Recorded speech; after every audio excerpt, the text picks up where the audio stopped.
So, the first time I went to Africa was in November 1980, and I climbed Kilimanjaro. And back in that day, there was significant glaciers on the top. And now, how many years later, it's almost gone. And yet it still is a striking backdrop to these giraffes in Amboseli National Park. Amboseli is within the Great Rift Valley, and nearby is Lake Natron, which is this large lake surrounded by volcanoes. And over 1 million flamingos nest in Lake Natron. And these are the greater flamingos, but it was perfect light. I love the pastel colors and just the shapes of these great animals. And I'm, again, laying on my belly in the mud.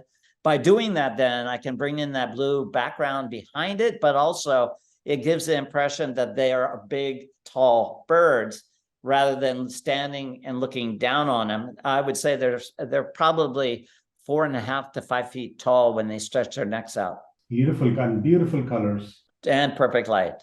And this is, at the time, the largest elephant herd left in Africa. And at the time, they were being slaughtered by Janjaweed, which is a renegade group of mercenaries that are coming in from the Sudan. And they were poaching the elephants to the degree that the reaction was elephants all herded up to the super herd for safety. Paul Allen out of Seattle, the co-founder of Microsoft, hired the Black Mambas, which are anti-poaching group, to come in. And African Parks, which is an excellent group, is running that park, and they have effectively stemmed poaching. And if you look closely in this photo, you'll see a bunch of babies. And so I provided African Parks with all the aerial shots of this herd, and they were very delighted to see the number of baby elephants being produced. And shortly after this shot, a year later, that big herd started breaking back into their smaller family groups. So it had to be shot then, and it was from the back of a plane. Beautiful. Again, patterns, and in this particular case, from a drone, and looking straight down on hippos that are filling the pools that are the remnants of a river that was flowing months before. And so during the dry season, the hippos keep kicking the mud and keeping the water as deep as they can make it to sustain themselves during the dry season.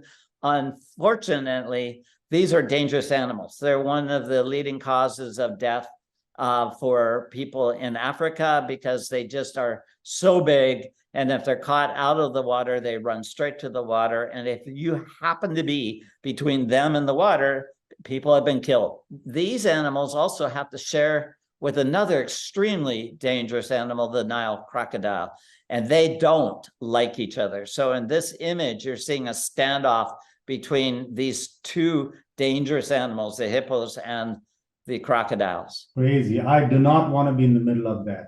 You don't want to be the referee. That is for sure. So we're in the Savannah chapter, if I didn't introduce it before.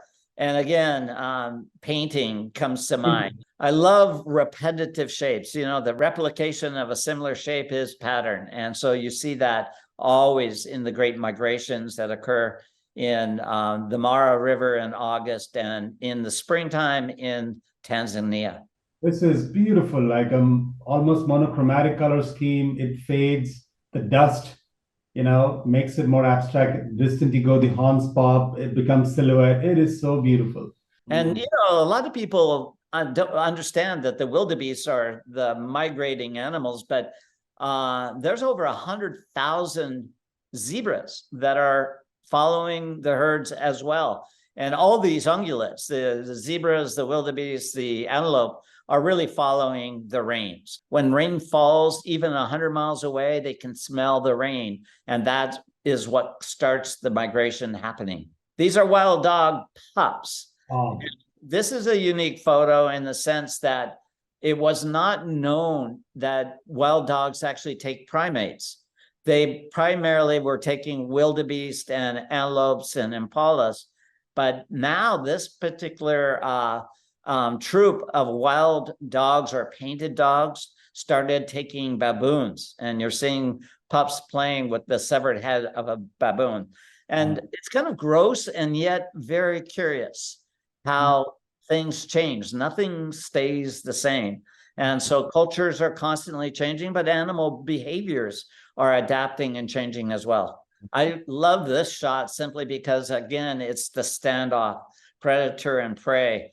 And many lions are injured or killed trying to take down a Cape buffalo.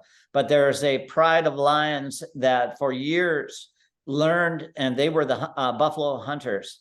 And I was fortunate enough to be there a couple of years when it was the height of the pride. It was a powerful pride. They could take down buffaloes 2 or 3 times a day because they needed that, because it was such a big pride of lions. But with time, it starts to, individuals die out, and then there's fights between the larger pride, and then they break into smaller groups. And so again, just because it happened then doesn't necessarily mean it's happening tomorrow.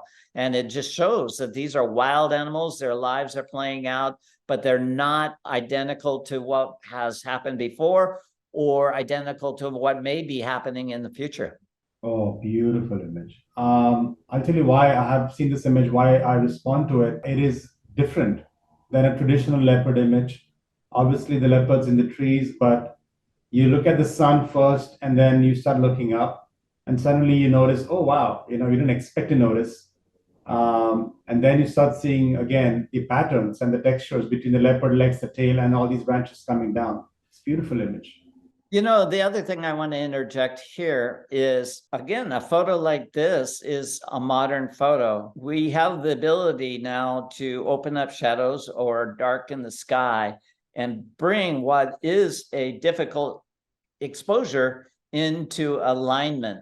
Now, I had to wait for that sun to set almost, and it's going through a bunch of particulates, dust or smoke from fires hundreds of miles away.